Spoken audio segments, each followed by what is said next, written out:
Yep. Just a second. Yes.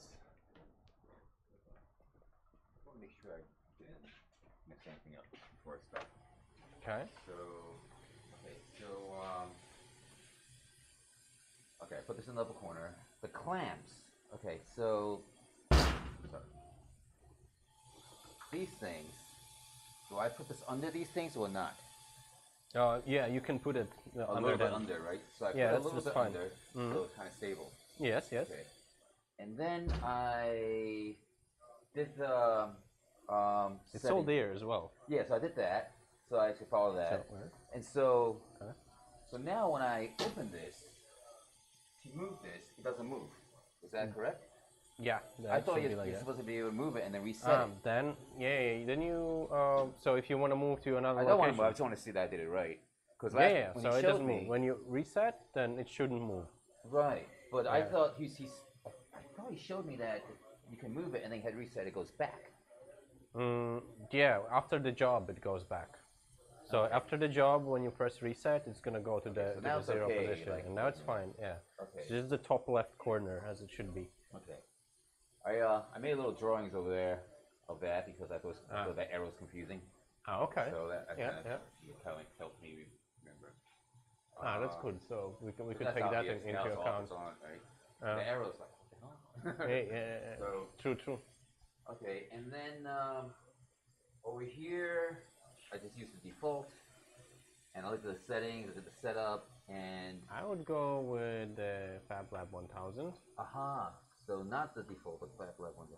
Okay. Yeah, let's cancel this. I just want to check some things. Okay, yeah. So, yeah, it looks a bit different. So yeah, 0.01, right? So the lines, so everything, so this is going to be engraved, and all the lines, they are going to be cut. Yes, and those letters have not been turned into paths. That's fine. I think that's fine. So you hit Control P, and then you go. So you select this one. This is fine. You go to Setup, right? And Preferences. Okay, so I would say that you should do it separately. You should do one that is only engraving. Okay. And then, are you sure that these are the settings that you want to use? Well, I did so I kind of, the 2mm plywood, 38/6500. 90/50. All right. Okay, let's do 90/50. So that's for engraving. So yeah, those numbers changed actually just now because I had 38/60. No worries. So this is going to be only for engraving. So job for engraving, and then we are going to set up another job. Okay, so I think earlier we were doing combined. So it's safer to do it separately because sometimes when it switches from raster, so from engraving to cutting, then it messes things up. I see. So it's better to do first engraving and then cutting, and then you go and you select only the vector one. So raster is engraving and vector is cutting. Yes, and then so here for the settings. So how thick is the plywood? I think it's 2 millimeters. 2 millimeters. So 38, 60, 50.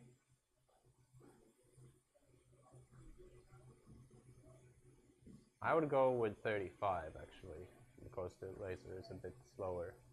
Okay. So that it really cuts through. Okay. And then I would hit OK, print, and print. So now I have two jobs. So this is job number 8 is the last one, which is cutting.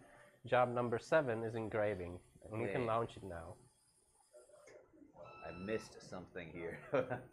So when you created two jobs, what was it that you did that separated the one job from the other?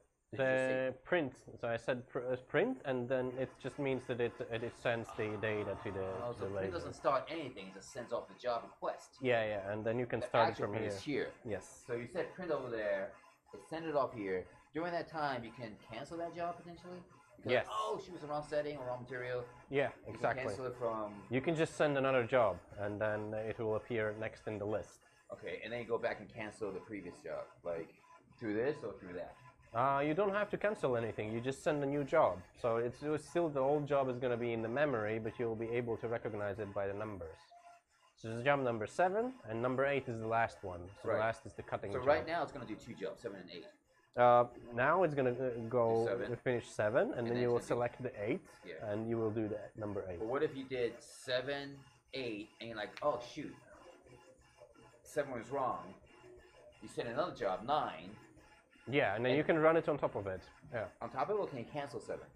Because you 7 like, oh, I used the wrong setting, or I'm changing the No, I mean, you can just select the specific job here, and you can just run it. Yeah. So you kind of go da-da-da-da-da with one of these guys. And yeah, the job just with these 2 buttons, and then you hit run. Okay, cool. So when you do the print job, you come over here and make sure you got the number. So yeah. You make sure that. And then it looks. And then afterwards, it does a little beep, right? I think I've been talking so much I haven't heard the beep. Like, but at the end of the job, it does. Yeah, there's a beep, and it moves like the laser head somewhere where it's not really the origin, but it moves it somewhere. Okay, so you know that's not safe place. Yeah. Cool. And how much should I pay for the material and stuff I'm using? Like, is this so? Did you cut also the squares, or did you find it there in the scrap? I just found it over here. Then nothing. So I'm gonna use like probably the whole top third. Yeah, if you want a full one, then it's gonna be I don't know, a bit less than €5, I guess. Yeah, but for the scraps over the test, you don't have to pay anything. Only if you take a new one. Oh, I may at some point after I figure out how to do this properly. Which may not do it, but I'm gonna probably take a new one. So that'll be from over there. Yeah. Right. Okay. You actually. Yeah, we can hear you talk there. Cool. Yeah, but it's too light. So laser cutter discussion. Yeah. That's why I came in there and screamed into your neck. So it's nice, yeah. So a way to test it. So maybe one could open the live stream on that screen as well. Then at least there's a way to test it. But it's kind of cool to be aware of the audio all the time, I guess. Yeah, I think I'm gonna use headphones for that. That's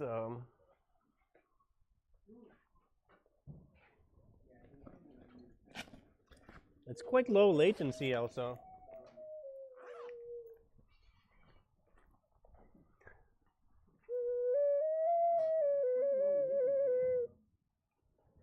Excellent.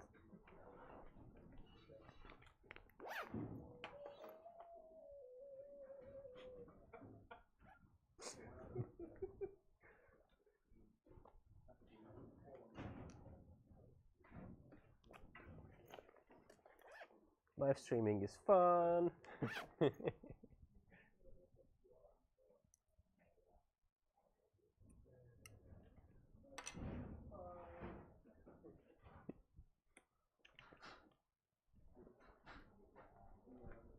Let's check what's going on with the laser.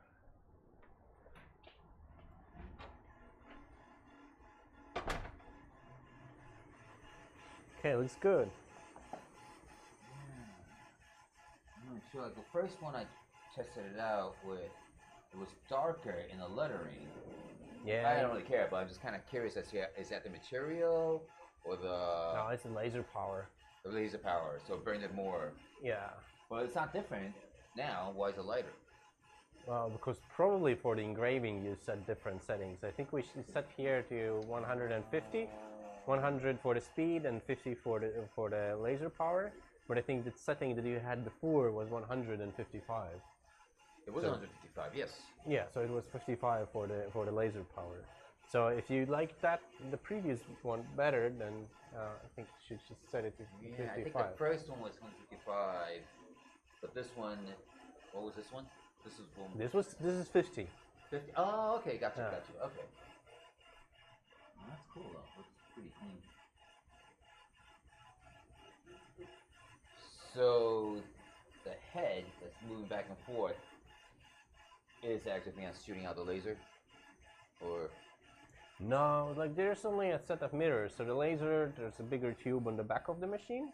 So there's a laser beam that is reflecting from a mirror there, and then the mirror reflects it there. There's another mirror, and then there's a mirror which is basically on this moving head. There's a laser. There's a mirror that then reflects the laser beam into a lens, and then it goes onto the surface. And the laser comes in pulses? Yeah. So you can set up the pulses there. Oh, okay. So the hertz. So how many pulses per second? So in this case it was 500. So in here now you set the job to number 8, and just run it and just press and go. Yeah. And you set job by just in the scroll thing. I kind of missed. Yeah, it just it goes up and down through the list. So I can go back and redo a job. Oh shit! Cool.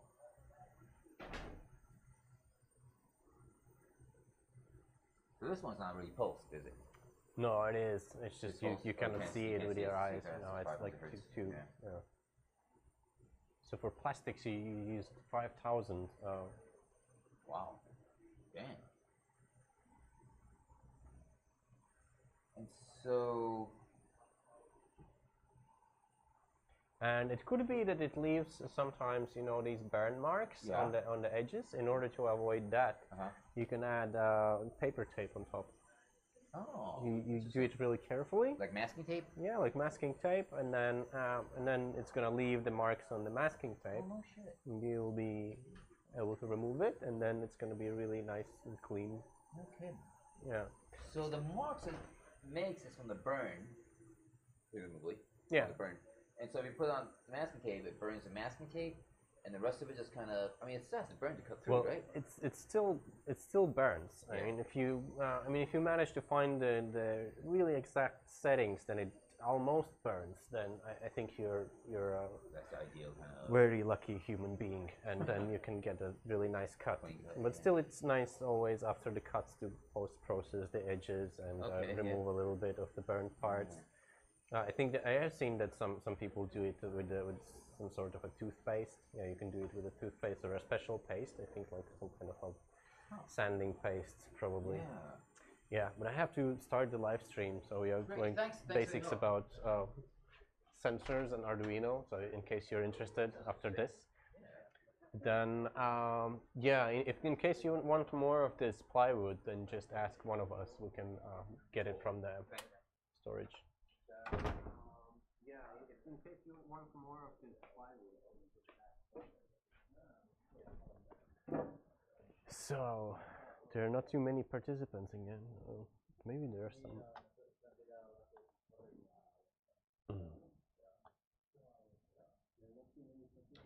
So yeah, let's wait for another 10 minutes. So maybe somebody is gonna arrive. If not, then we are going to have a very friendly local sensor session.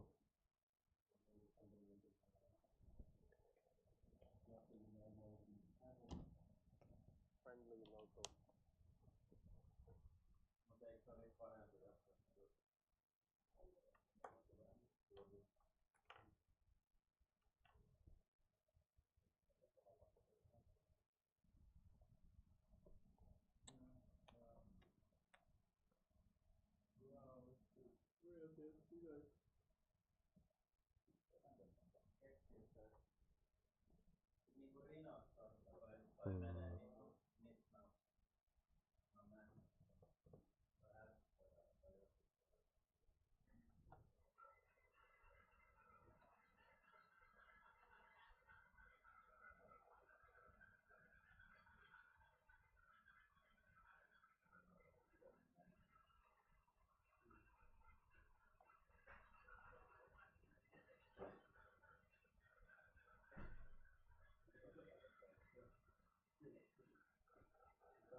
infrared sensor? Yeah, so it seems like this the infrared LED, and then do we have more Arduinos now? no, not yet. Okay. Oh, yeah, well, I mean, they're still up. There's some sensors that are like this, but they are not really with jumper cables. So I did these specifically yesterday in order in order to do the demo. Yeah.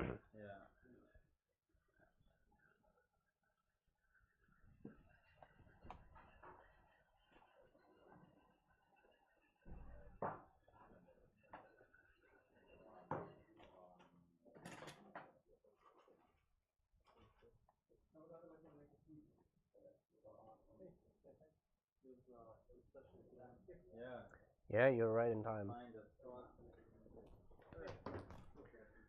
Just set up a test screen over there.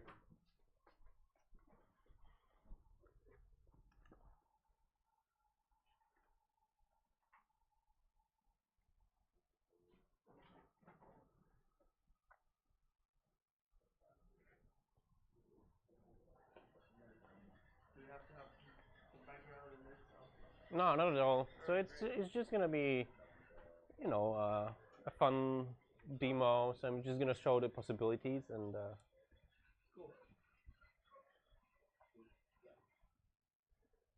Okay, let's start recording with this one.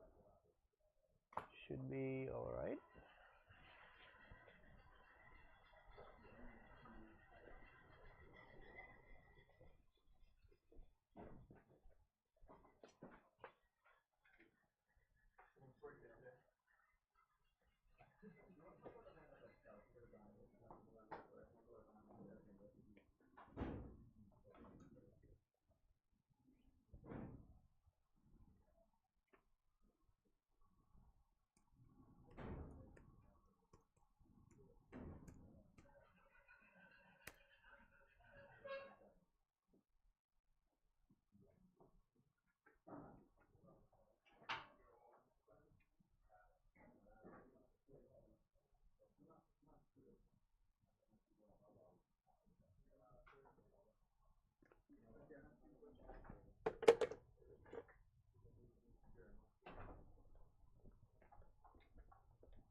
Is there something on Mac that is just pure camera view?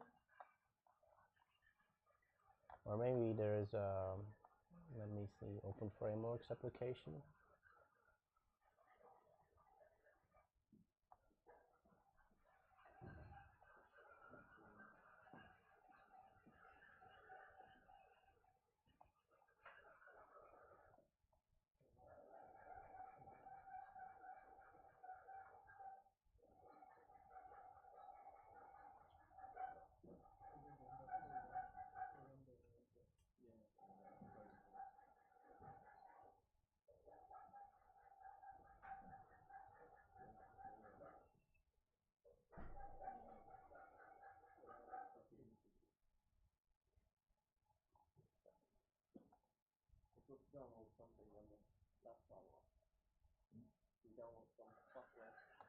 No, not at all. So this, so you can do, you can follow up with Arduino. So maybe, so you could go and download Arduino software from Arduino CC, like so. So you go to software, downloads, and so do not use the web editor for this one. And then, yeah, I could give you also some Arduinos and USB cables if you are curious.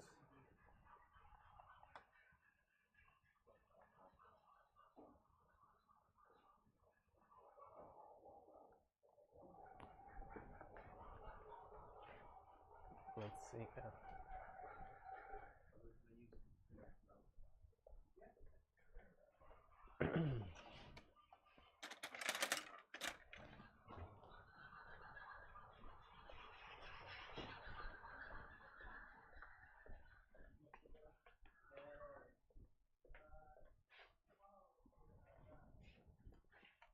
Where's the other key?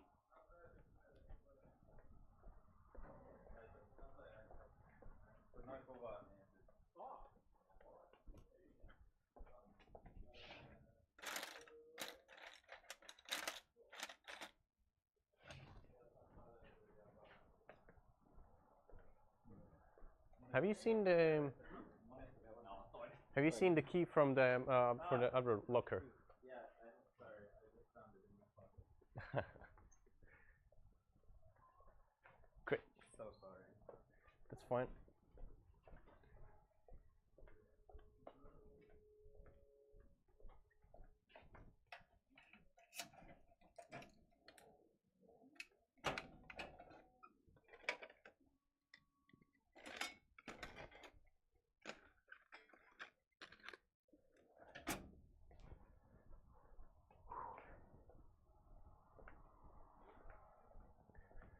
So there we have a few Arduinos.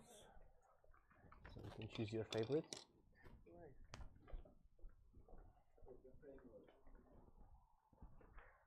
Yeah, Open Frameworks also. I will just show you the link in a second.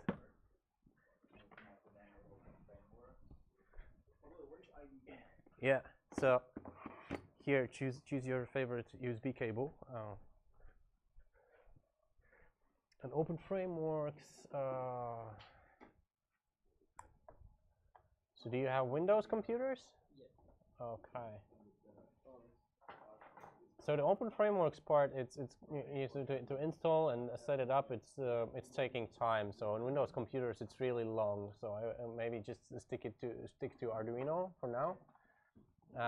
And then like so this I'm live streaming. I'm recording this. So after this, you'll be able to take a look at the code that I write, and you'll be able to repeat this code after you set up your development environment with Open Framework. So I'm gonna skip that this time.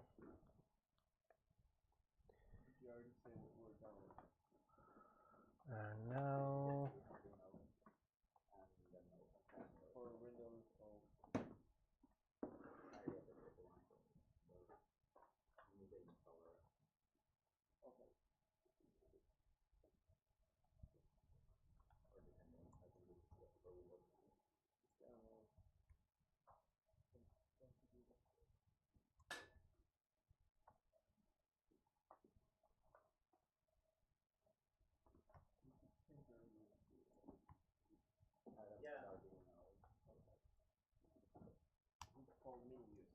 It's USB B. USB. Yeah, like type B. Yeah. Okay. Yeah. Yeah. That was used because it could also transfer some power. I mean, now there's B and Thunderbolt, but also. Yeah.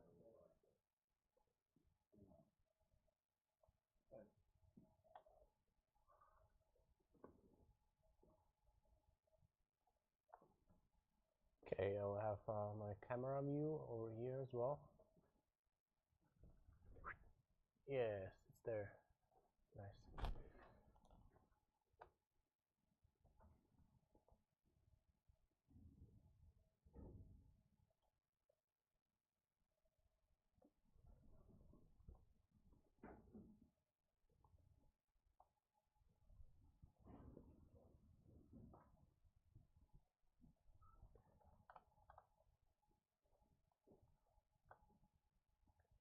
And then here I can transition to camera specifically.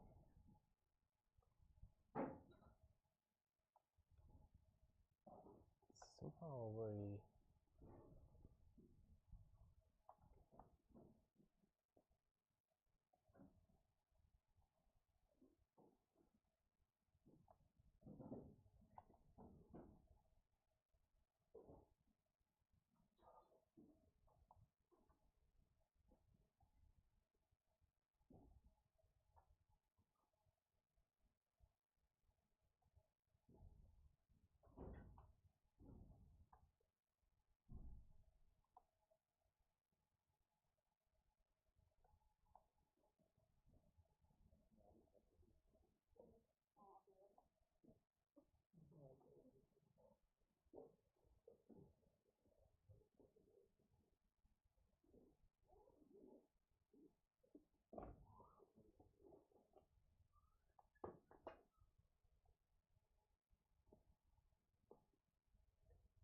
Why this weird resolution?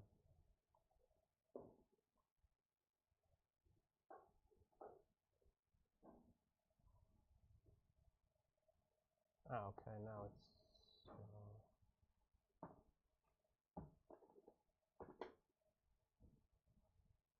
because this is maybe activated, that's why. Okay, yeah, that's why.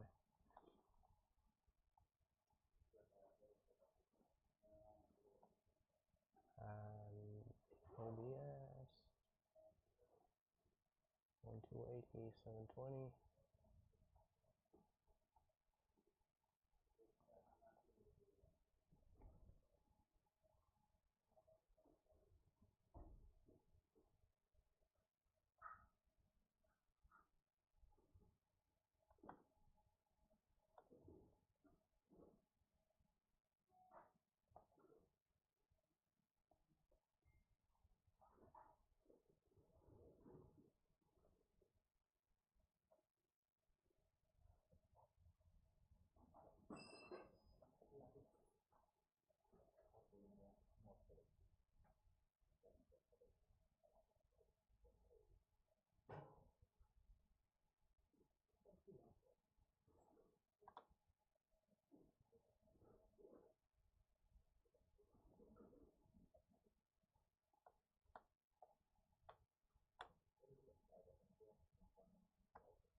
Alright, so there's a camera view also. No, not that. So I think let's just stick to Arduino for now, so you can follow. And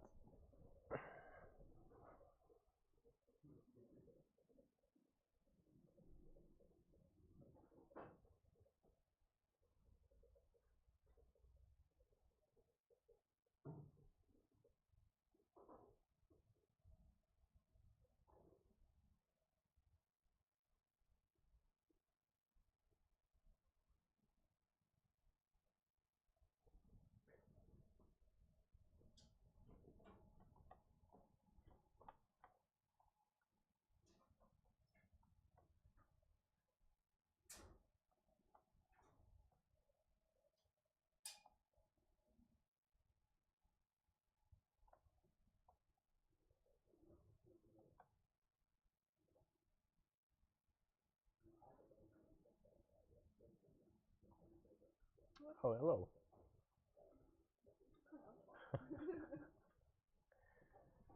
So, oh, you just arrived as well. So, yeah, if you need an Arduino, it's there. So I cannot really. Ah, very good. So I don't have necessarily all the sensors that I'm going to show. I think I have the joystick, and so there are some more joysticks somewhere in the background. So I have some sensors here that I'm not going to use, but that also buttons. So a button is also a sensor.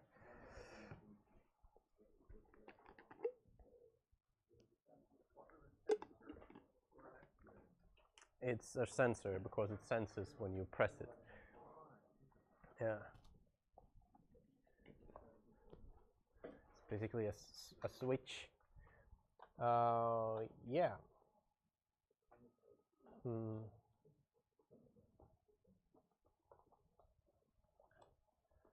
But yeah, welcome to Fab Academy Thursdays regular session about reading sensor input with Arduino. So we're doing these sessions in parallel with the Fab Academy in order to attract more audience into the Fab Lab here, so that more people join the Fab Academy here if they want to. And I have been joining the Fab Academy last year in Barcelona, and what I realized is that many people have problems with understanding the basics, because every week there's a different topic, and each of these topics are relatively complicated. So here I have some basic background. Then you can accomplish the task during the week that is given to you. But if you don't have any background, then it's really hard. And what I'm trying to focus on during the Fab Academy Thursdays is the basics, just in terms of trying to show the flow of how to accomplish simple things, and then from there you can learn some vocabulary, and you can use the things that you see in these sessions in order to find more information, in order to learn more and be able to actually get into the topics of Fab Academy. So, and today I have an Arduino that you can see here. Yeah, I explained the basics of Arduino last week. So, which is basically a microcontroller over here with digital pins on this side here, which means that you can read on and off signals with the digital pins, or you can turn things on and off with them in the range of so things that work with electronic things that work with 5 volts. And you can do it also at high speeds. And then on the other side, there are 6 analog pins, which can be used for reading sensors that output a range of voltage. So usually it's 0 to 5 volts. And what the microcontroller does, it converts this voltage into numbers that we can use in our code. And this is what we are going to focus on today. Then here on this box, I have 3 sensors that we are going to try out today. So all of them, they are working with the principle that they change the flow, not the flow, but the voltage, and thus it makes it relatively easy to measure that, to read the measurements from our Arduino program. So this one is a pressure sensor. So it's more like a resistor. So it also has only 2 output pins. So we have to connect it to the Arduino in a bit of a special way by using this resistor that we have here on the breadboard. Then we have a bit more complex sensor, which is the joystick. So it has like input voltage, output voltage, so basically VCC and ground, and then 3 cables that are X and Y axis that represent the values along the X and Y axis, and then 1 cable that represents whether the button is pressed, so you can move it along. So I think this is XY here, and then this is yes, this is X axis, this is Y axis, and then you can also press it like that. And then the third one is an infrared distance sensor, and it has a circuit, a relatively advanced circuit on board already, so that lets us that lets us write less code in order to read the distance. So it gives us the distance also as a range of voltages, and this is kind of a very interesting one. So you can find it on the internet by looking for sharp 2YO-A02F24, and you will be able to find the datasheet. So I'll switch to the datasheet just in a second.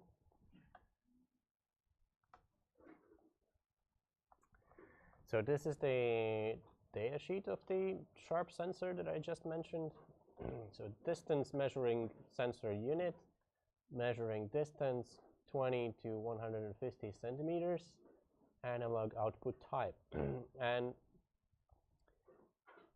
it's very interesting because So here you can see the graph that so what voltages it is going to send to the Arduino according to the distance measured. So you see that when there's less distance, so actually at the very just at the sensor, so when the distance is 20 centimeters, it's going to send us the highest voltage, so almost 3 volts. And then when the distance is going to increase, the voltage is going to drop, and it's not necessarily linear. So basically, if we would like to make it really precise, we would need to take this graph as a reference and try to write code to kind of adapt this graph to our needs. But we are not going to do that, but yeah, this is a nice thing to keep in mind. So I think as I started to talk about this sensor, then maybe we could start with hooking it up also to the Arduino. And so I'll activate the camera here. So yeah, let's go back to the Arduino here. The sensor. And as you see, it has so red, the black wire, and the white wire.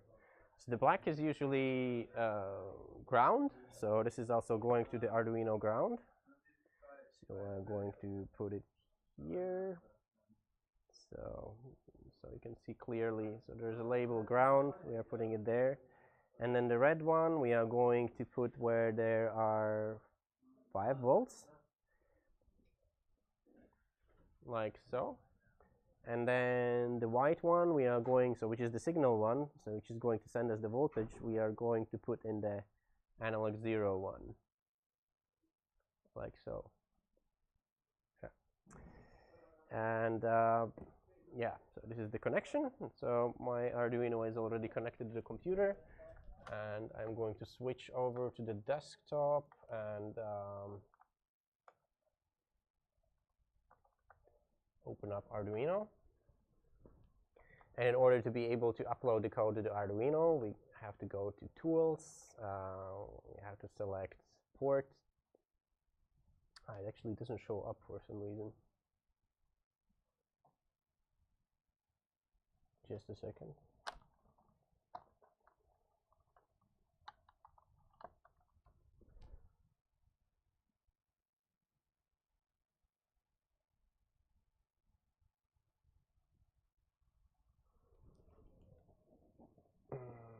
Seems like powered. Yeah, so here now it shows up. You have to select that, and then you need also to specify the version of your board. So in my case, it's Arduino Uno, and then you can start writing code. And in our case, so we'll start out with defining some of the pins. So since we are using one pin for the sensor input, we are going to define that pin as the sensor pin. So we type define, and it's analog pin 0, like so. And here in the setup, we don't really need to do anything except we want to see the readings on the screen. So this means that we need to set up a serial connection. So we need to set up a serial line between Arduino and our computer. And in order to do so, you need to imagine this window, so this Arduino window here, as if it would be on the Arduino itself, as it would be there. And then we need to think from the Arduino perspective. So basically from the Arduino, we need to open a serial port. And we do that by using the serial begin command. Serial begin 9600. So this is the baud rate. So this is, I think, the frequency. So how many pulses per minute or bytes per minute? So we can actually look it up. So baud rate.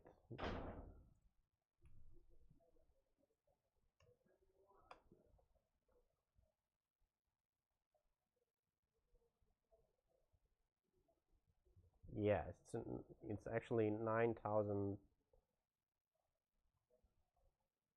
600 bits per second. Yes. So yeah, we have to specify the baud rate. And then in the loop section, we can read it as an integer. So read the sensor pin. So in order to do so, we are going to initialize a new variable, which is going to be an integer. So reading. And then we are going to assign the reading by using analog read command. And for the analog read function, we need to specify the pin that we are going to read. And in our case, it's the sensor pin. And once we have this, we can use the serial line to print a line with actual reading. And then we make a break of 50, oh, let's say 100 milliseconds. And then we start again. So just yeah, if you skip the previous Fab Academy Thursday 2 weeks ago, then I explained what do these functions mean. So basically, so this void setup means, so it defines a function that the Arduino library is going to run whenever the Arduino is going to be switched on the first time. So it's going to run only once. And then the loop function is going to run continuously until as long as the Arduino actually has power connected. It's going to read 1, 2, 3 lines, and then it's going to go back to the first one and repeat it forever. So I'm going to save this somewhere on the desktop.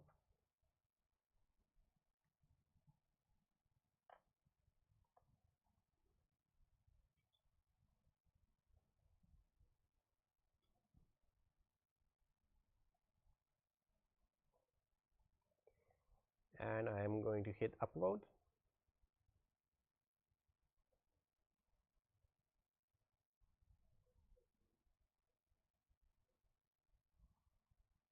Yeah, seems that it went fine. And now here in the Arduino IDE, on the top right corner, you'll see there's an icon for the serial monitor. So you have to click on that, and it's going to open the serial monitor. And here you'll start to see all kinds of values coming in. And now as I put my hand close to the, so it's approximately 20 centimeters now, I could, yeah, basically activate the camera also here. So now, so here's the sensor and my hand. And you see now it's almost 500, and the bigger the distance from the hand, the smaller the value becomes.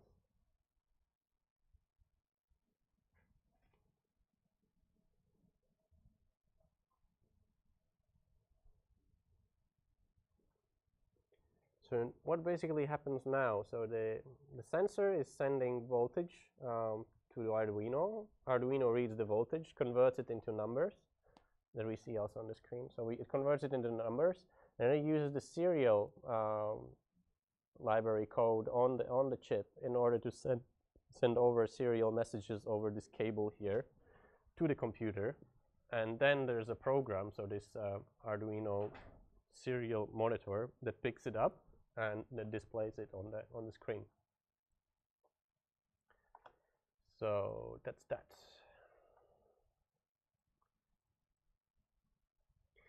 So and this method you can use with any analog sensor. So the simplest ones are potentiometers. So that look like this. Here, so these potentiometers. And then there are also light sensors. I think like this also, this is like a angle sensor, but it's basically a potentiometer. So also with 3 pins, you usually connect the ground and VCC to the left and to the right, and then the middle pin is usually the reading, or you can use it as a variable resistor if you just connect 2 of the pins, like the middle one and one of the side pins.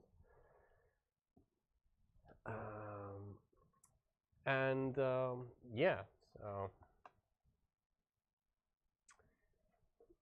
how about the other sensors? So the pressure sensor is an interesting one. So this is more like the type of a regular variable resistor, and the variable resistors, which do not have these 3 pins, which only have 2, you have to connect them in a special way. So I'm going to disconnect the distance sensor for now. And in order to connect the pressure sensor, so we have to do it in a special way, so as I told before. So we have to connect the red wire, which is the positive wire, to 5 volts. And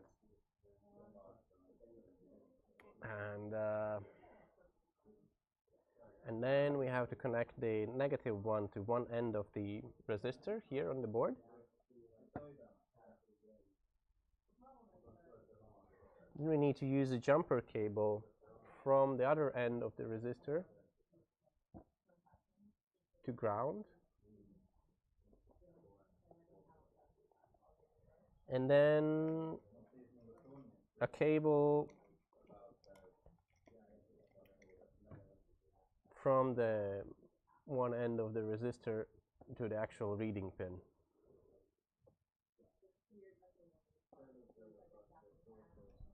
And let's see.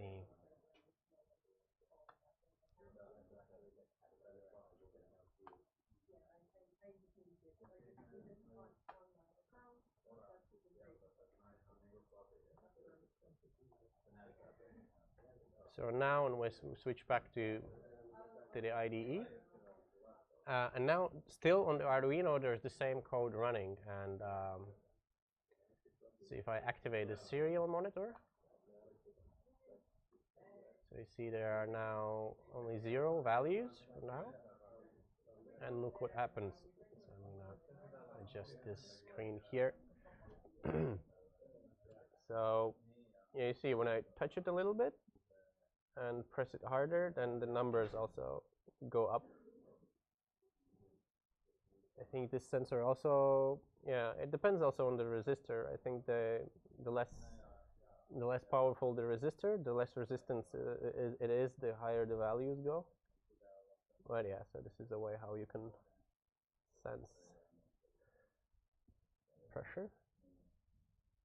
So take a look at the circuit a little bit closer. Yeah. So that's another one. So basically, you can use the same, reuse the same code for analog sensors that give you voltage. So how about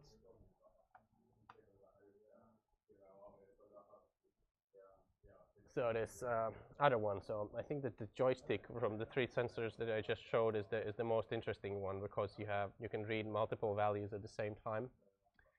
Joystick. So yeah, let's try to hook it up. So let's destroy this circuit here that we have here. Just strip it apart brutally. Put it somewhere down on the table. Yeah, and let's take a look at the labels here. So we have GND plus 5 volts, then VRX, so VRY and SW. So the GND we have to connect to ground, to 0 volts on Arduino. Then plus 5, obviously we have to connect to where the 5 volt output on Arduino is. So the VRX, it's voltage for the x-axis, and then a variable x, I don't know how it translates exactly, but the VRY is for the y-axis, which goes in this direction like that. And then SW is the switch, so it's whether it's pressed or not. So let's try to connect. Maybe I'll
And now, instead of defining one sensor pin, we will need to define 3.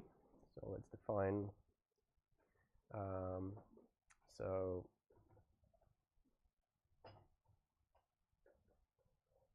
x-axis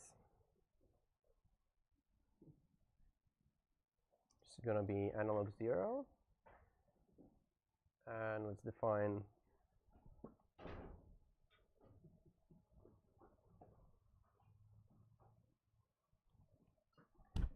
y-axis, which is going to be analog 1.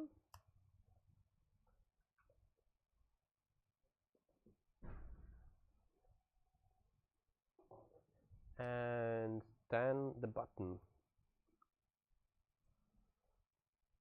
is going to be digital. Is it 0? Let us see. Yeah, pin number 0. And yeah, for the analog pins, we should use the A prefix, but for the digital ones, we can just use the zeros. I wonder whether these are already defined. So they show up blue, which means that they are defined somewhere in the Arduino library. So I might change them to something like this. Then in the setup, so first we need to open the serial line.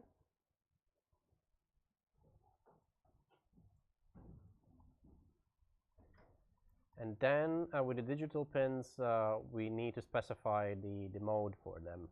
So, and that we do with the pin mode command.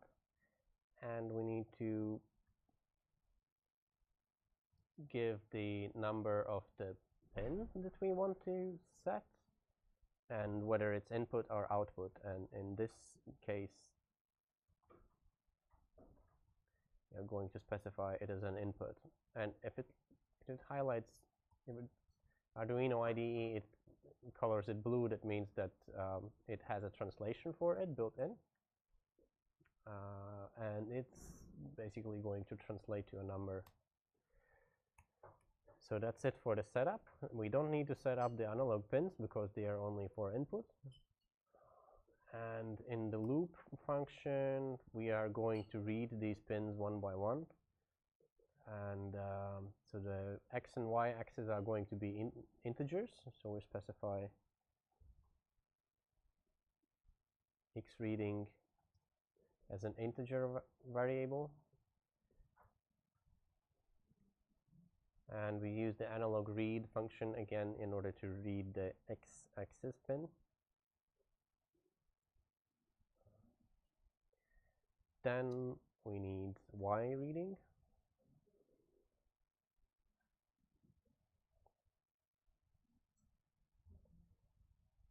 Y-axis pin. And we need yes or no, or a Boolean variable for the button.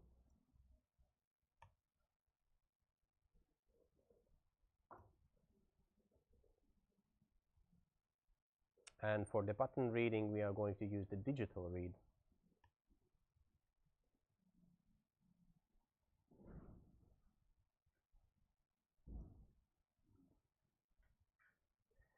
So now we have these values. We need to do something. We want to see them. We want to debug whether we actually are receiving them. And for this, I'm going to use a series of print and println statements through the serial line. So print means that it's going to print characters send the characters through the serial line without new line at the end. And here we can send custom letters like X, for example. And instead of printing line by line, this is going to glue these statements together. So after X, we want to see X reading. And then after X reading, we want to insert a comma and the Y reading label.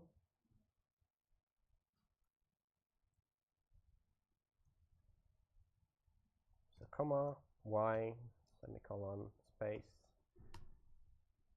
Now this is a colon, semicolon at the end of the line. And then I'll print Y reading. So the Y reading is going to be glued on the right side of the previous print statement. And after this, we want to see whether the button is pressed or not.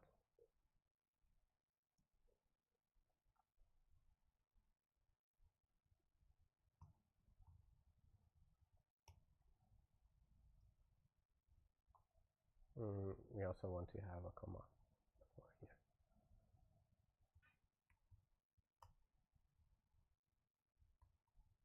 And here, as the last statement, we can use println, which is going to print the button reading, and then also insert a new line after it.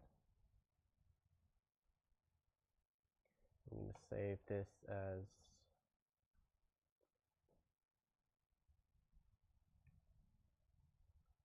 where is sensors?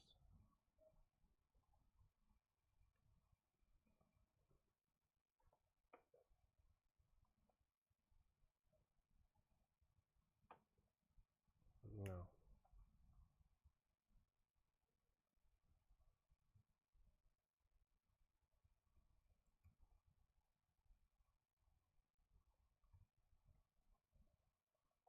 Yeah, like that. And now we can try to upload the code to the Arduino. So I'm gonna connect my Arduino here and make sure that I can see it as a port. Not yet.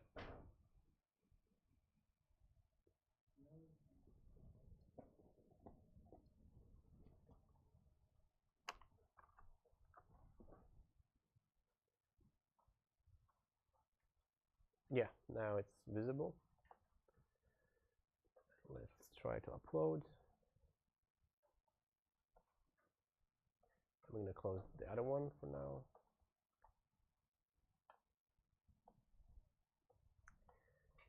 Yeah, and now I can also open the serial monitor to see whether it actually sends some data. And as you see, yes, there is some data.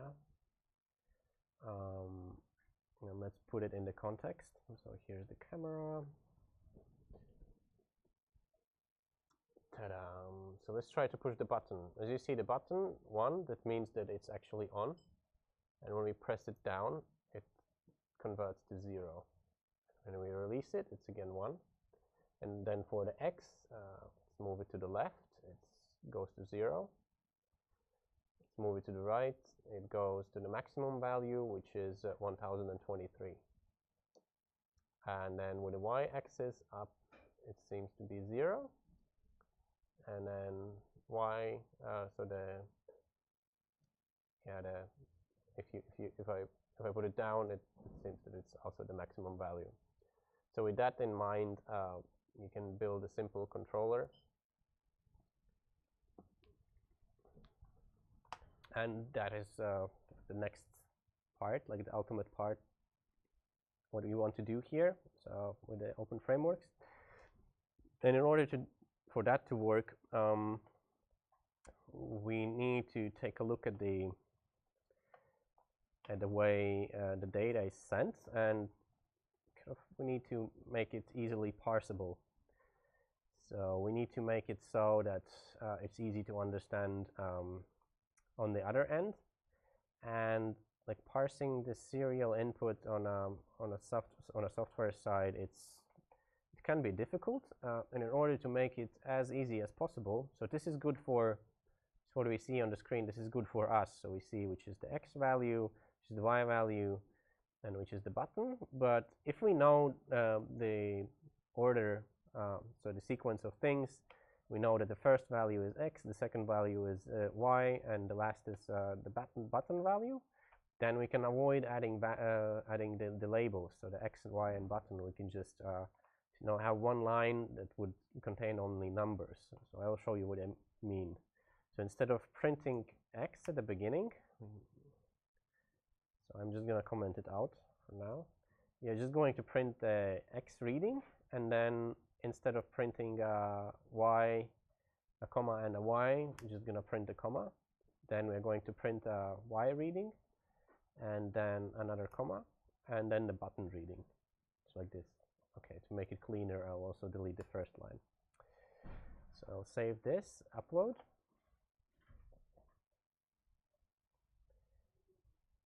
Yeah, thank you. Okay, and then I open the serial monitor, and this is what we are looking for if we want to make the parsing on the other end as easy as possible.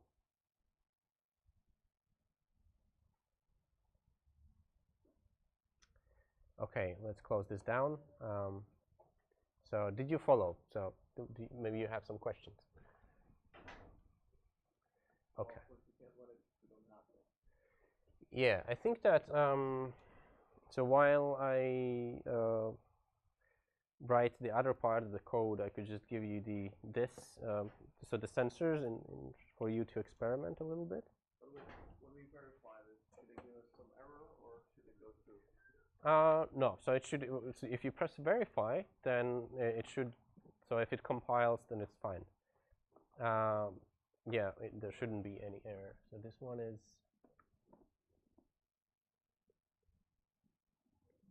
I think you're using I instead of L, so it should be L. Okay. It's like print line, so L. But what's the difference between this digital and analog sensor? Yeah. So the digital can understand only whether it's 1 or 0, whether it's on or off. Okay. But the analog one, it can understand the range, so from 0 to 5 volts. So it's more like a slider. So it can be variable voltage from 0 to 5 volts, and then it splits it in 1024 parts, and then according to that, it sends a number. Okay. It gives you a number on the microcontroller side. Do you have a cable same as this one? I forgot cable. Yeah, we should have it somewhere. Oh, yeah, there is in the bottom. I think this one is also. No? Looks like that. Yeah. Oh, yeah, this one. Okay, thank you.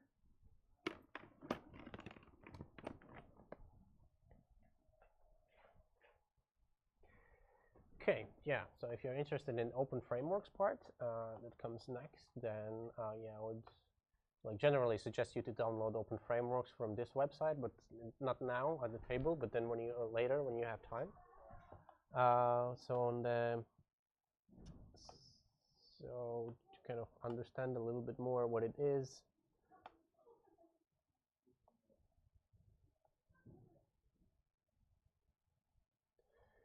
So it usually comes as a package. So it's basically a library that can be used that is written in and can be used with C++ programming language. And it comes as a folder, and it has a certain organization over here. So the latest version, latest stable version is this 0.10.1.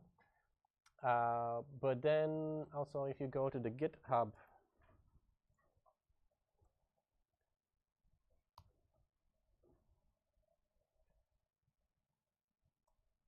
page of Open Frameworks,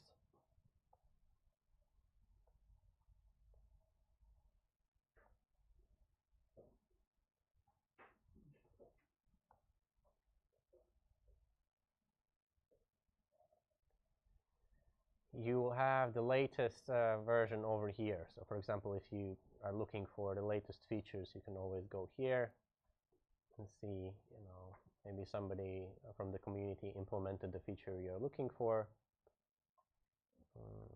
There's also some description about what it is about and all that, and how to get involved. But yeah, generally it comes as a folder of things.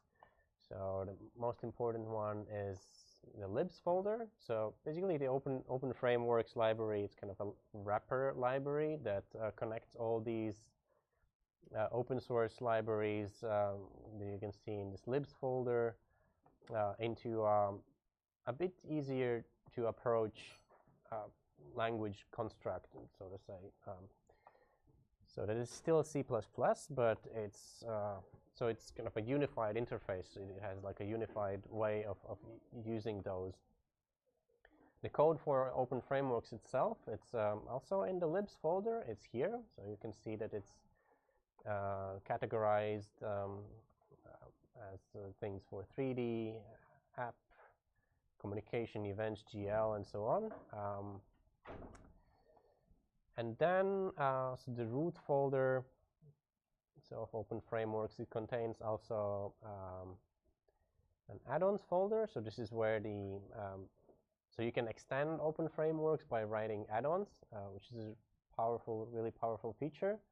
So it has a core, which is relatively stable, and then you can build on top of this core by adding all kinds of interesting things. And if you go to Open Frameworks website, you can click on the add-ons link, and a page will open where you will see all kinds of interesting add-ons that are available, that are built by the community. And usually it happens that whenever there's a new interesting project which requires a specific feature, then somebody uses Open Frameworks and doesn't write everything from scratch, because there's Open Frameworks in existing add-ons, but then the person creates an add-on and publishes it on GitHub, and when you publish it on GitHub with a specific format, then it appears also here. So, and yeah, I think I didn't explain. So yeah, the Open Frameworks is a library for C++, but so the purpose of it is to make multimedia programming easier. So you can, initially it was something that would let people create custom applications around video, audio, and different kinds of input easier. So it would allow you to create high-performance graphical user interfaces in really quickly. And before Open Frameworks, there were all these libraries that you can also see in the libs folder.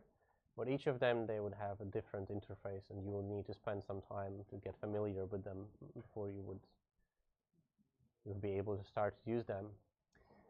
So yeah, add-ons are extending Open Frameworks, and then there's the apps folder where you can build your own apps. So this hierarchy is important because so the Open Frameworks project files, when you generate them for each operating system, they actually refer to the libraries in the libs folder, and they are always 2 levels up from from the folder where you have actually your project. So here in this empty example, for example, there's the empty example Xcode project, and in it there are references to the libraries which are specified as relative paths, so which means that they are, instead of specifying a specific location in on your hard drive, they are just jumping 2 folders up. So from here, like 1, 2, even 3. So yeah, 1, 2, 3. And then from here, they are looking for the libs folder and the specific library that it has to be used. And the same goes for add-ons. So when you go into the add-ons folder, you look at the fix. So it's which has examples. Yeah, PyMapper. So I fix PyMapper. So the community add-ons, they would usually have a folder and then examples. And in examples, they are as open frameworks projects. And the structure is such that also these should normally reside, like be 3 levels under the root folder of open frameworks. So I try to extend this a bit bigger. So yeah, if you see from here, 1, jump, 2, 3, and we can access the libs folder and everything that is in it. And the simplest way how to generate a new open frameworks project is to use the project generator. So I will double click on that.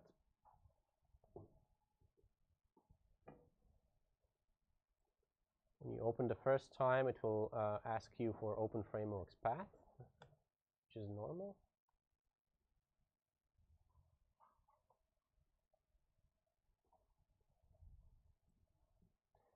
So in my case, it's in the development open frameworks folder. I will select the 10.1 release, open, and then I will click on Create Update tab here. Now choose a project name, which is going to be Sensor Kimo. And for the project path, I will choose my apps folder in the apps. And for add-ons, I'll need no add-ons for this. I will hit generate and open in IDE.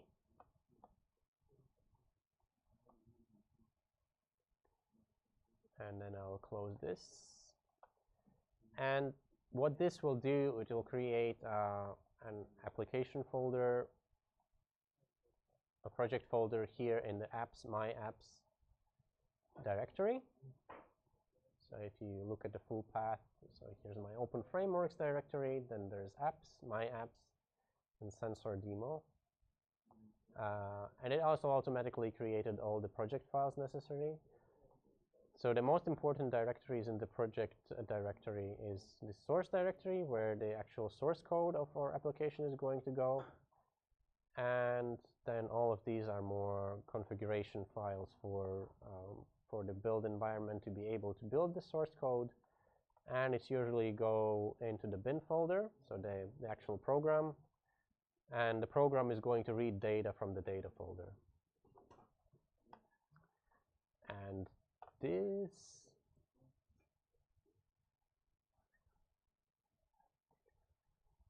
so this is Xcode. So on Mac, the easiest way to edit open frameworks projects is to use Xcode. And here on the left side, you can see that there's the sensor demo project. So this is kind of the browser, project browser. So you can click on it and you can see all the, there are a lot of settings, and the open frameworks project generator automatically adjusts these settings for us, so we don't have to dig into this. Then we have the source directory, where we have our source files. So starting from main C++. So all the C++ programs, they start from a main function. So the file doesn't necessarily have to be called main CPP, but there has to be a main function that is defined in a way similar to this. It could accept also arguments. and basically you could write simple programs that occupy just the space within this one function. So I just cleaned it up a little bit. So what it will do here, so yeah, let's start with the include statements. To include ofmain.h means that it's going to include all the functionality of open frameworks. So ofmain.h, it contains all the main definitions of the open frameworks language, so functions that we can reuse, and include ofapp. It's the file that is going to contain definitions, or like declarations of the functionality that we are going to make. And then the int main functions, and the compiler is going to start the program from here. So it's going to call the main function, and what we are doing here, we are using the of setup OpenGL function in order to open a window. And the first number specifies the width of the window, so let's go with 400, and the other specifies the height. So I'm going to specify also 400 as the height. Then there's of window, and then we are using the function of run app, which is also defined within the ofmain.h. And so this new keyword is a way how to create object in the memory and then return a pointer to it. And then this pointer is going to be passed to the of run app function, which is going to store it in a safe place and do things with it. And ofapp is a class name that we are defining here in the ofapp files. So I'm going to save these modifications that I did to this file. Then I'm going to go to ofapp.h file, which is the next thing that we have to look at. And on top of it, you will see that there's pragma once, which basically tells the compiler that whenever it first approaches this file, it should remember it. And then whenever some other source files in your program are trying to load it, it should ignore that. So this tells that this file just should be taken into account once. Then we also need to include ofmain.age again. So the ofmain source file, it also has this pragma once. So, but then in order to work with code completion and in order for the compiler to be able to compile this, we also need this include. So it's all syntax, so there's no clear explanation why it is like it is sometimes. And then, so class specifies that we are going to start a definition of a class. Then we are giving a name of it, so which is ofapp in this case. And we are building this ofapp class on top of public functionality, like the accessible functionality of of-based app, which in turn is defined somewhere in this ofmain.h file or its hierarchy. So this semicolon, no, this colon, this is colon or semicolon? How was it? It's colon.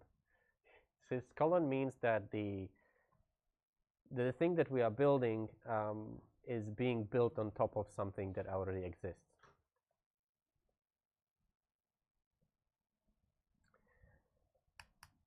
To build a basic application, we just need only a part of what we see here. So we are going to focus only on the three first functions.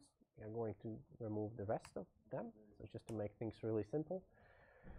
So, and it is very similar to the way how Arduino works. So there is a setup function, which is being run once when the program starts up.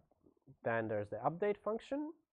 So basically the loop function in Arduino is being separated in two consecutive functions here in Open Frameworks. So the update function here is a good place where to do all kinds of mathematical calculations and data processing or signal processing, whatever. And then the draw function is basically you should use it whenever you want to draw something on the screen. And yeah, so this is the class declaration.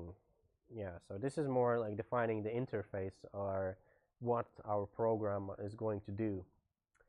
And since we are building on top of the OF base app,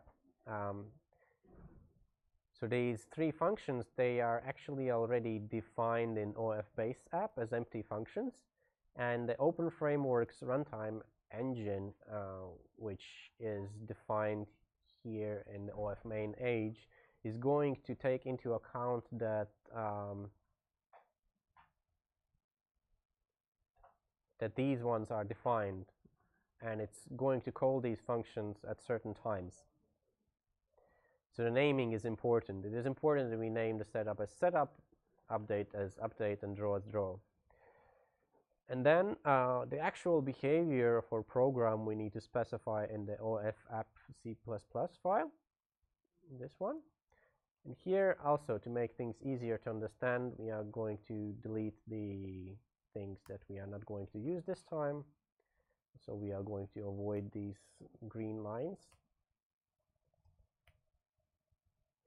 And the first line here you see is include ofapp.age. So what it means, it means that we are including the interface of the class of the classes that we are going to define here. So when you are creating an interface, as in the age file, we're calling it declarations, and then when you're actually writing functionality for them, it means we are defining the functions. And here the syntax is a bit different. So we start out by specifying the return type of the function. So even though the function doesn't return anything, any value, we have to tell the compiler that it's going to do so by using the void keyword. Then we need to enter the name of the class that we are going to access, or that we are going to use for the definitions as a category. And then we use double colon and the name of the function that we want to define. In this case, it's setup. And then we use these curly braces in order to specify the beginning and the end of the functionality that we are going to write for the specific function. And the same goes for update and draw functions. And to make things a bit more easier to understand, I'm going to switch to this assistant editor mode. And on the left side, I'm going to open the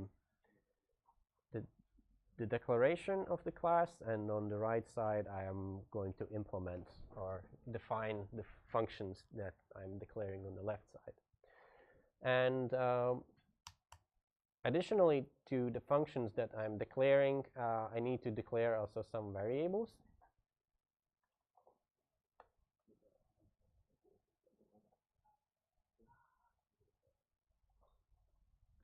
So I'm going to start with OF serial.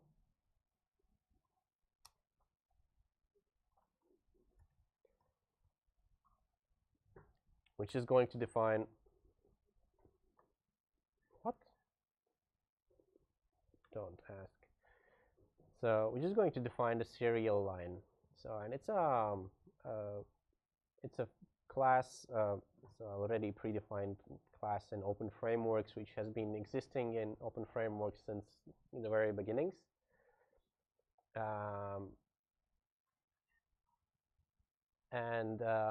Yeah, it has a certain functionality. So in Xcode, for example, you can also command click on it, and you can jump to the definition of it. And it's going to open the age file where it is actually declared or defined. Or it's going to be the C++ file, rather.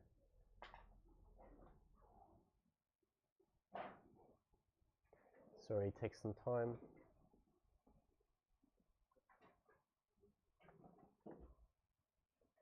Okay, let's skip it.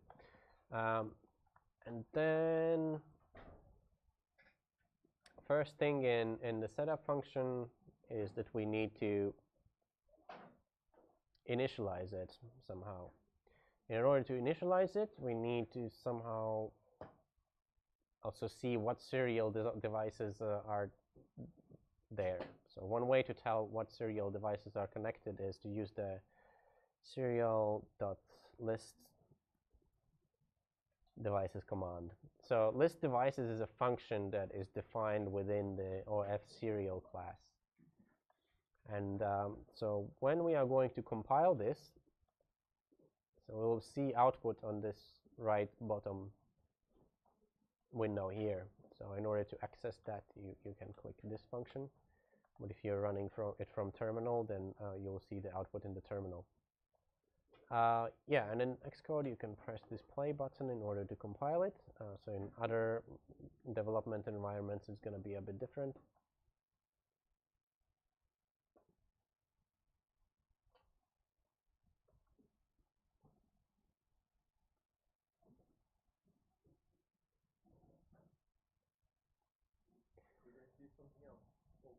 No. So I just wanted to see the kind of the full. So how can we use the readings in the program? So basically, how you can build a controller from an Arduino and a sensor, so you can actually control things on the computer.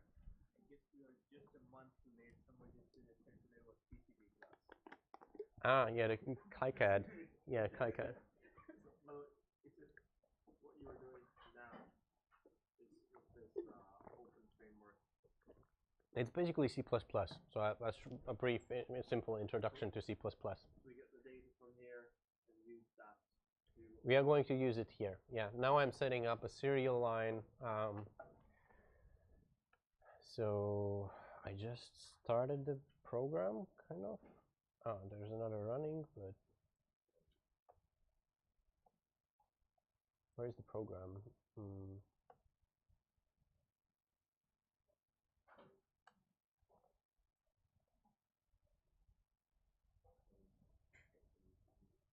I'll close this maybe.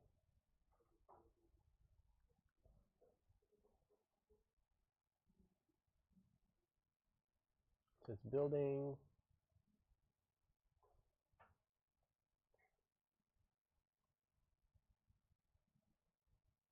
So it's opening the 400 by 400 pixel window. And here, so the first thing that we do is we list the devices, and these are the devices that it can detect.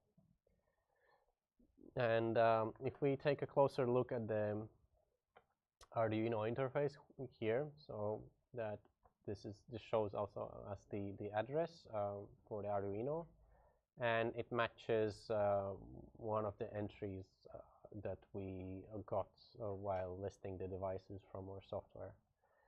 So basically, you see that it's this one. And in order to specifically open a device that we know the name of, as we use the serial.setup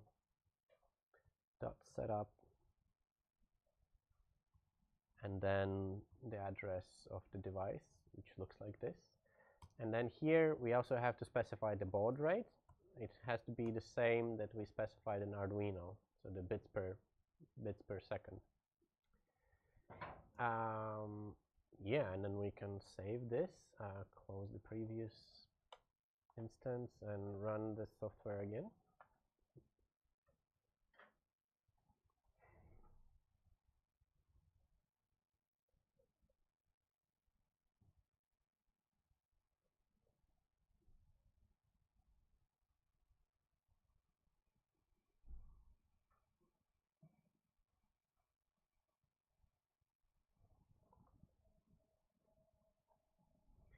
Yeah, and you see here in the console that it opened successfully at 9,600 BPS. And so yeah, the next thing is that we want to use the update part in order to read the data. So it's a bit more complicated process. So there's so if you take a so now the Xcode recognized the OS serial as a class and indexed all the functions in it.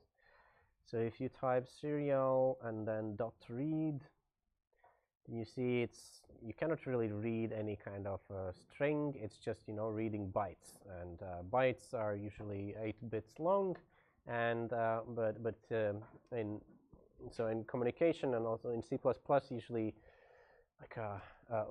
one character is like 4 bytes, which it's 32 bits, and so basically what we are going to do, we are going to read 3 bits at a time, and in order to make it a character, we are going to add a 0 bit at the end of it. And it's going to look like this. So first, in order to do that, we need to specify 2 variables. So char is a byte, and unsigned means that it doesn't have a polarity. It's only positive. That's important in this case. And we are going to make a container of 3. So this is a way how you define an array. So yeah, this is a container where we are going to read 3 bytes at a time. And then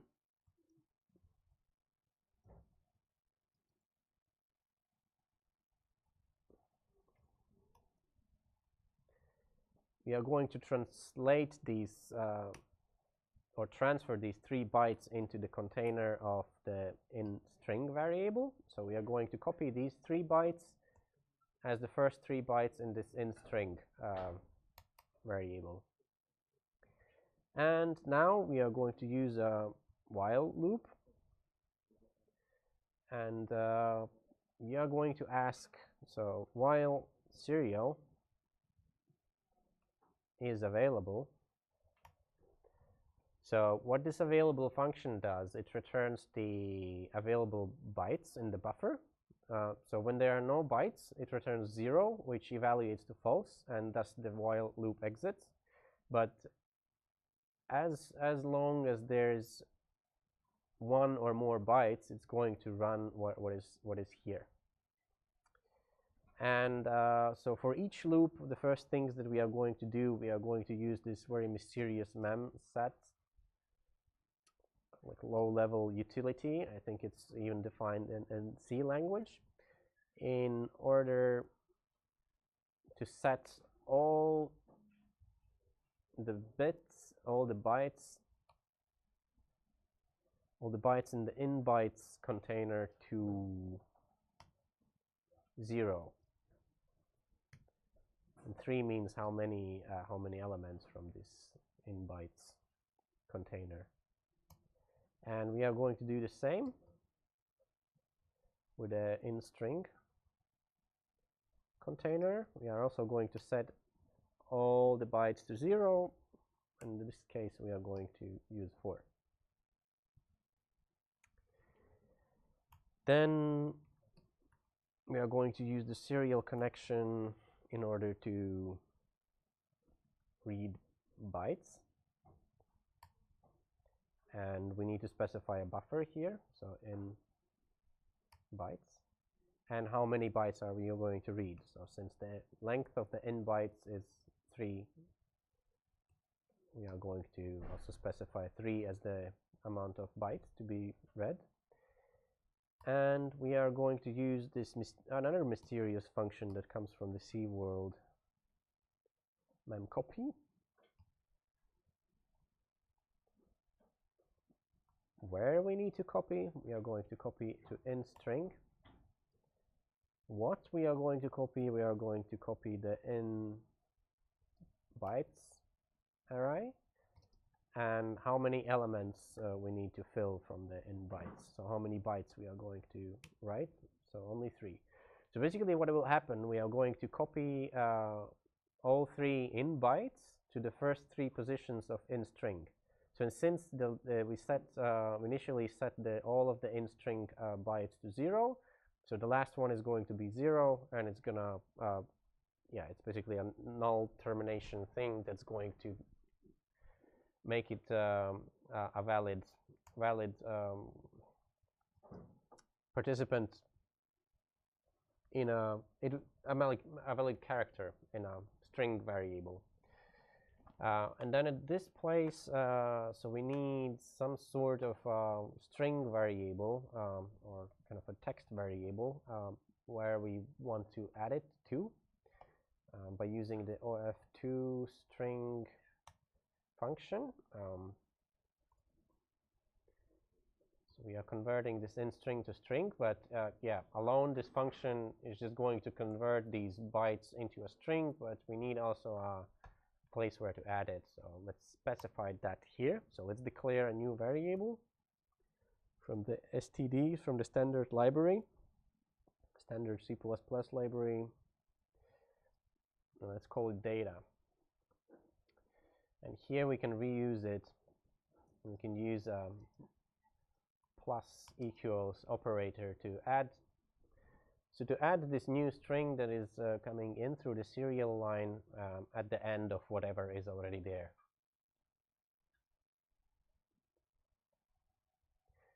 And then we'll need to do another rather complex operation.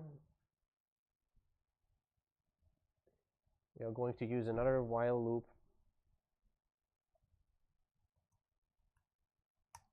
And this time, the condition for the while loop is going to be whether we can find any new line characters in it.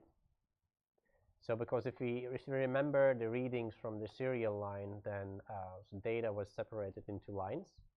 And each line contained, so it went like this. So it was 513, then there was a comma, there was a 511, and then 1 or 0. And then there was a new line, and it went on like this. So we have to find a way how we can actually split this incoming data into lines, and how we can access each of these, and how we can convert them into numbers and thus values. So and then while, so the return value of the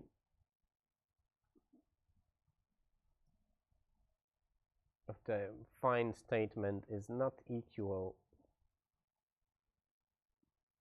with a non-existent position that is a value that is defined in the string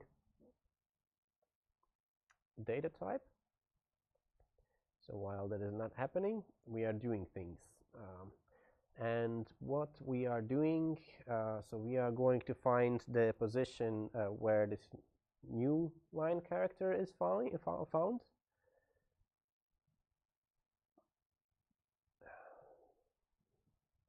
So size t, that's a specific variable type that is being returned by the find, like string find function. So I'll show you in a minute where we can actually find this kind of information. So I'm doing the same. So I'm looking for the first possible new line. So yeah, so how to tell this? So this data type, how do I know it? So in the latest C++ version, of course, you can use something like auto. But then, in order to understand the syntax and what it returns, so this find function, you need to go ask Google or CPP reference. So you can go to a website like this.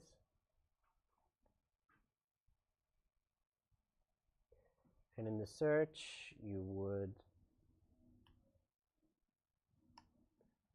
look for the function that you want to know more information about. And here, yeah, you can see the syntax that is rather hard to read, but you can scroll down and you always can expect that there's some sort of example. Here you can see how it is used.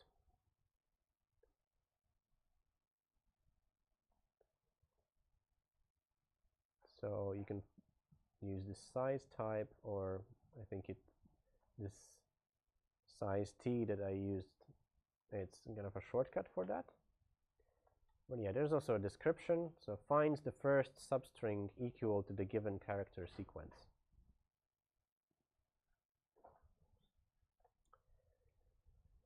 Which is also quite scientific, but it basically finds the position of this new line in a long line of text.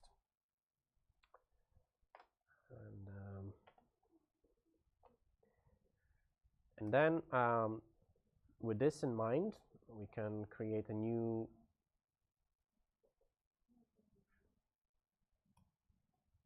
variable.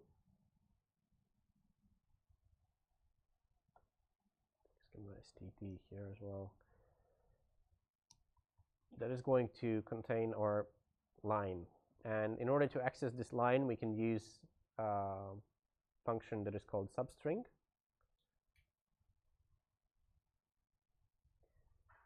Which is going to take apart, cut apart, to copy a part of text from the container that we are using it on, and we need to enter the start value, the first character, which always starts from 0. So if it's A, B, C, D, then the first character is going to be 0, which is A. And then how much do we want to take from it? And just need a number, so we need to read it until the position that is being found, so until this. So this is going to give us that. And now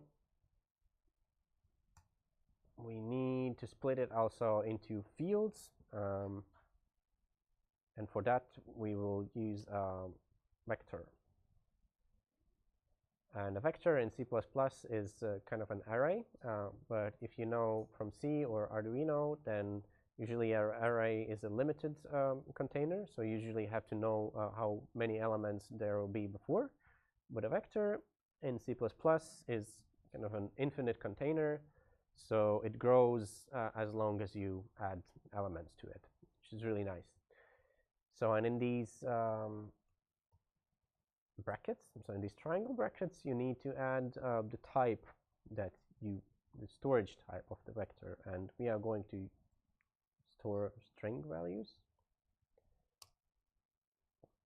We are going to call it fields, and there's a really neat function in open frameworks which is called OF split string,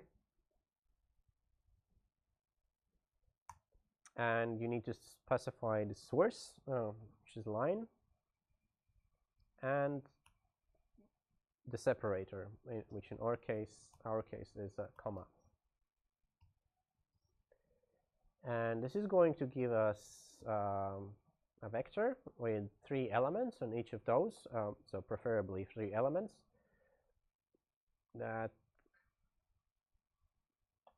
are going to contain the values as string values from the serial line. And here we can check. So if the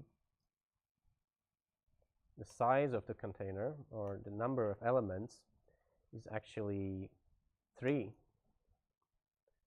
then we can do something with it. And what we are going to do, we are going to use the oflog function, which actually, like in pure C++, you could use also cout. And we are going to add the labels here so that we removed in the Arduino part. And here, the first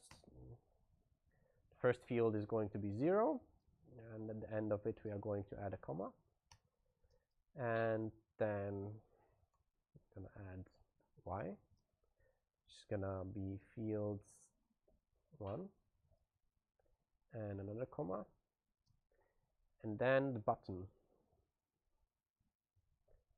which is going to be fields 2.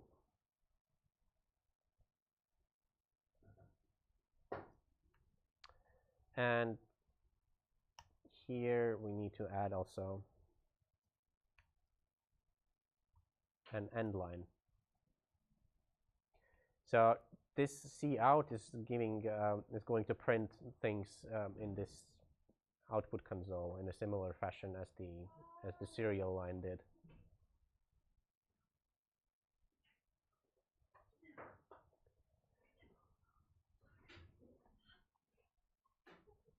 Yeah, and then just after this if statement, we can erase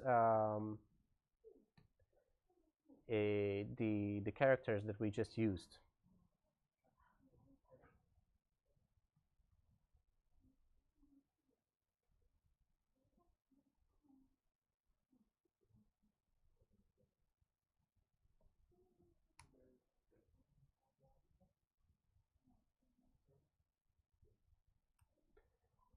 And I am adding this +1, so it also removes the new line, because otherwise it's going to leave only new lines in the data container, and we are just going to end up with nothing. So with it repeating it over and over again and printing out nothing. So found is the position where this n is, and then we actually have to add one element to it.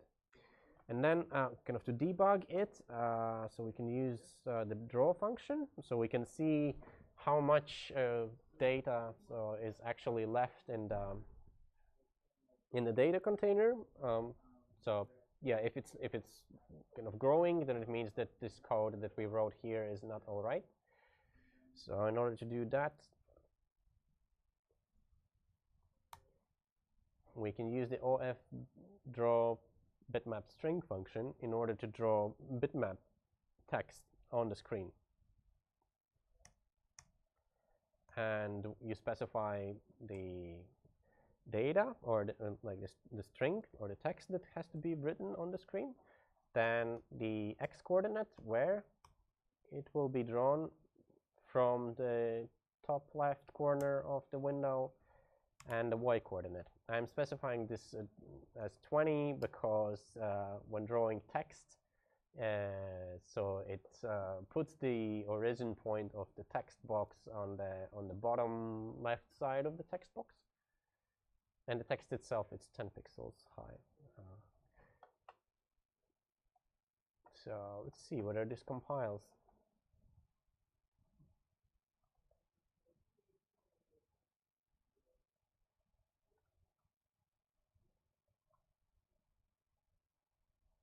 Build failed. Why?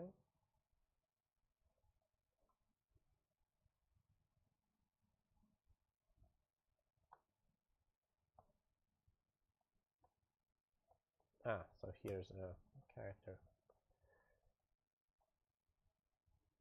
Yeah, there was I left this sign here, so shouldn't be there.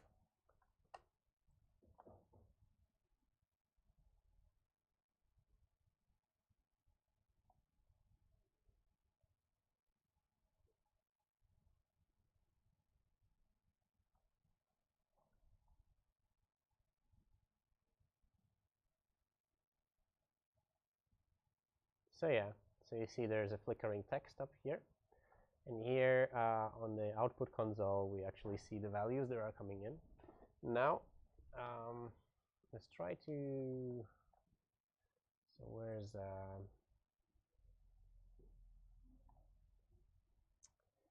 our video application?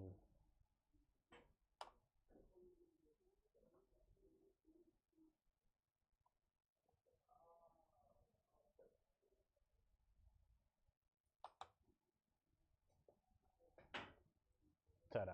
So here we go. Can you see my hand? Yes, it's here. So now when we, so let's also put it up here.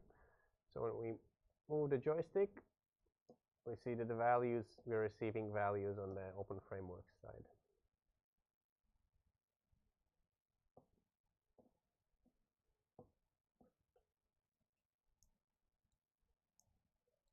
So now we can do something with these values.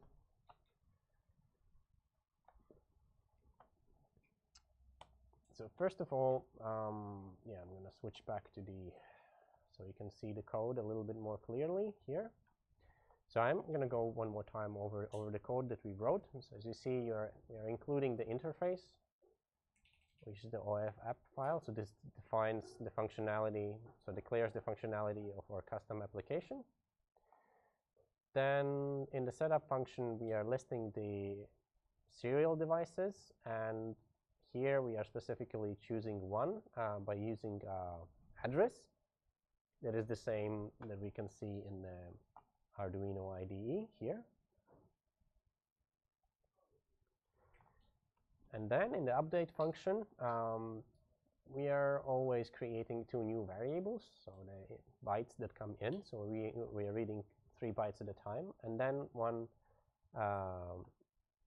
container for the character, which contains 4 bytes. So 3 bytes that we are reading in, and a null byte.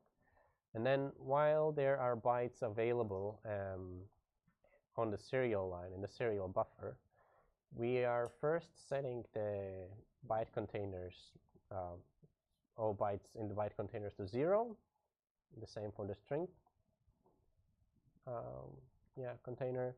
Then we are reading 3 bytes at a time from the serial line into the in bytes container. Then we are copying the bytes from in bytes container into the 3 first byte positions in the in string container. And remember that in the in string container, the last byte is always going to be 0. And then, so these 4 bytes are easy to convert into a character by using the OF2string function. So, and this symbol means that it's just adding the character to whatever there is in the data container. So it could, so let's say that there are 16 bytes or 200 bytes. It's going over all these 200 bytes and just adding them up to the data text container. And here, this is what we are looking for. So line by line. So the data container basically contains something like this. Then there's a new line, another new line, and so forth. And what we want to get is, it's nicely distributed line by line. And this is why we are writing the code below. So while we are being able to find these new line characters in the data container, so the way to check it is that whatever the data.find function returns is not this npos definition. Then we are creating a new variable which tells us the position of the first new line character. And then by using this position number, we can use the data, so the string substring function, in order to copy it to the line. So this is going to be the line that we are reading. And then we are using the OF split string function in order to split that line of text in 3 parts, or in whatever number of parts there are, by using the comma as a separator.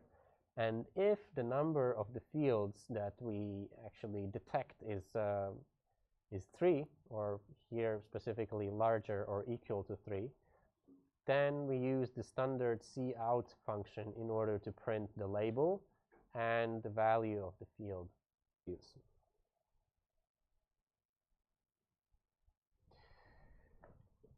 And so now for the fun part, in order to convert those into values, so we can use the same function here. Let's say that, let's open up the declaration here. Let's say that we are going to draw a circle on the screen. We are going to define its position and color depending on the incoming values. So that that circle is going to have a x coordinate, and we are going to define declare x variable here, and it's going to have an y coordinate.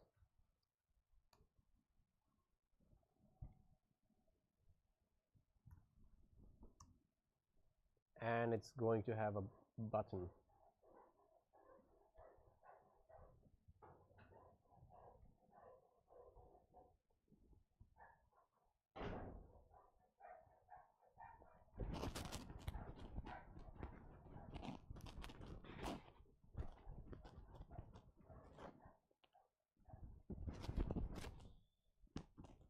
I wonder, is there any sound?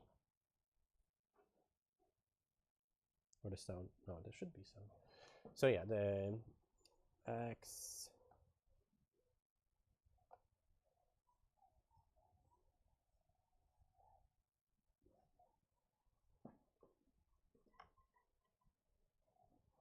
yeah, it is there. But I think it's only one channel. Yeah, that's interesting. This is something that Nicholas told me the previous time. Okay, and then yeah, also Boolean value is button.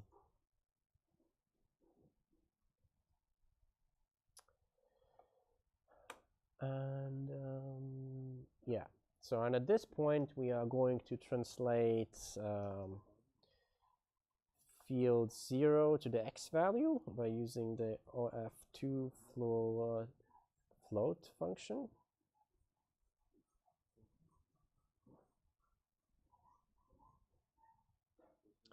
Then y value the same.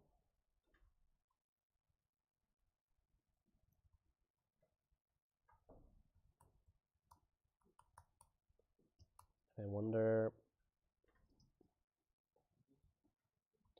let's see if there's a toBool function in Open Frameworks. So if you go to documentation, you can always find out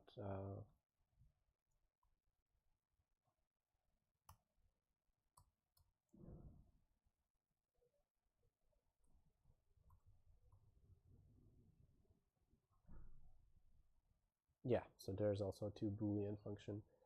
So here, if you're looking for the existing functionality of Open Frameworks, it's always to, so the easiest way to look at them is using the Open Framework CC documentation. If you're more like a code nerd, then you can also look into the H files, which you can find here. For example, you could look at the available functions also from the H files here. But in our case, we just use the documentation page. So it's of2bool. So it's going to convert a string that we store in the as the third element in the array to a Boolean value, true or false. And then we can use these values later in the draw function in order to draw a circle.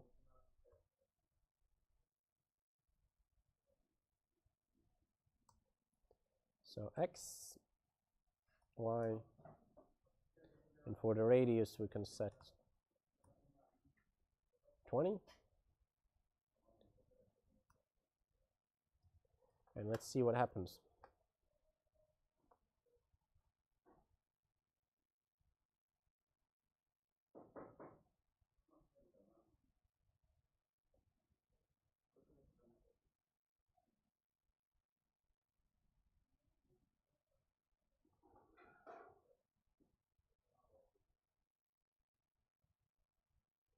Here we go. Let's try the sensor.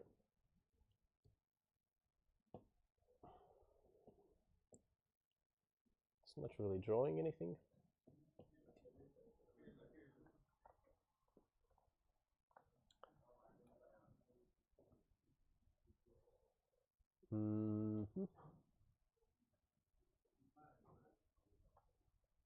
Let's try one more time. I think there was some error.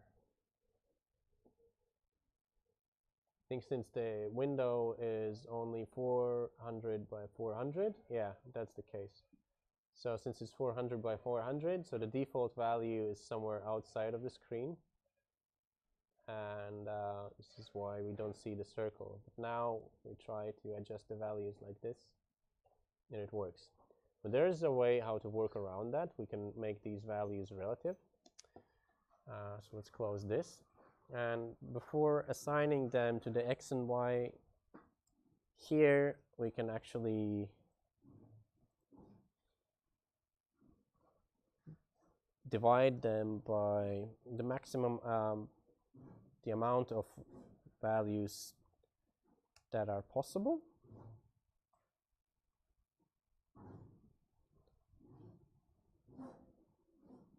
So, which is 1024. So I'm adding this .o and f at the end of the number because we are going to do a floating point number operation. So in order to make sure that the compiler understands this number as a floating point number, I'm adding this .o f. And then we have to multiply it by the width of the window, and we have a nice function for that already in place in Open Framework, which is called opf get width, and this is going to return us the width of the screen, but it's going to be an integer number. This is why we have to prefix it with float, and it's going to cast that number into a floating point number. And the same goes for the height of the window. And let's prefix it with a float, like this.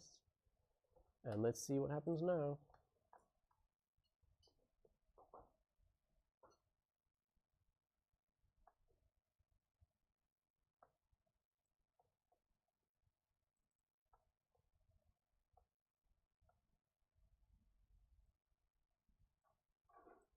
Here we have the actual sensor here. And this is our application. And as you see now, when the sensor is in the middle position, and whenever I move it around the screen, so we can see that we are moving the circle also around the rectangle.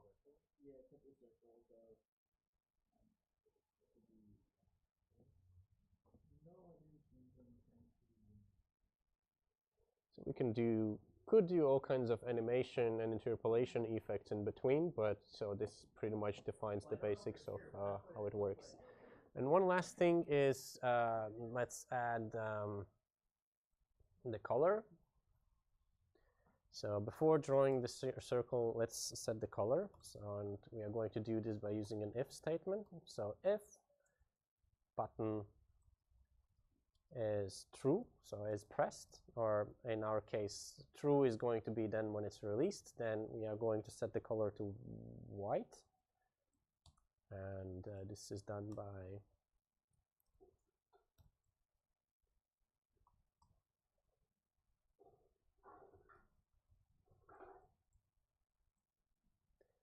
using the ofsetColor function, or else we are going to set it to black.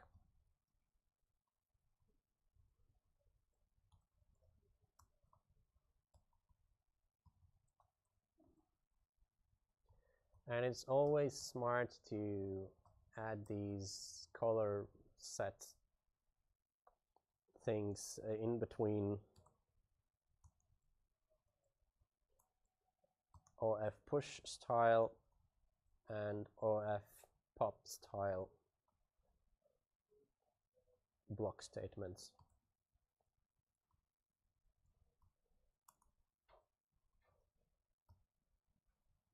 Maybe not here, but after drawing the circle,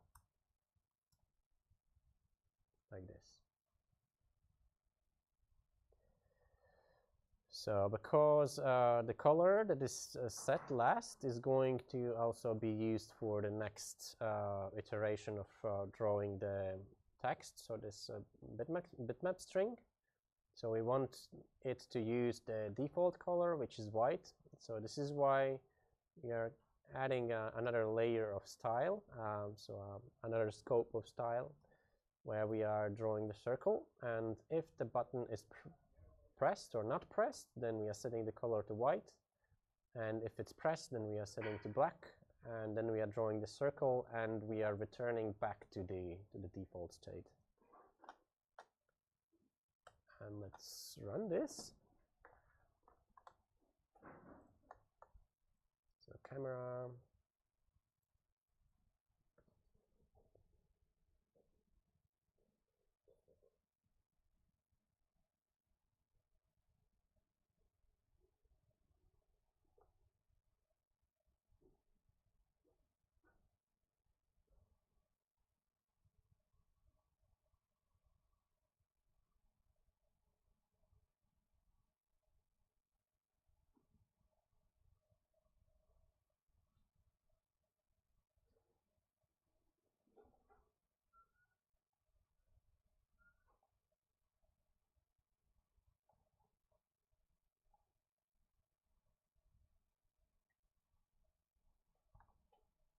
Come on, build.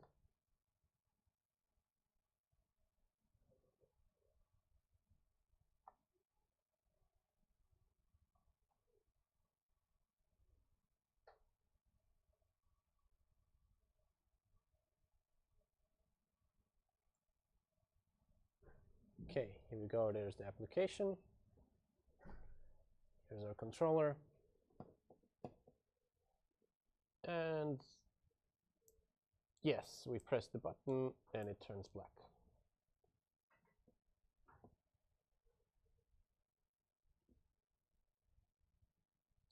Nice. So this concludes our experiment for today. So this covers the analog sensors for Arduino.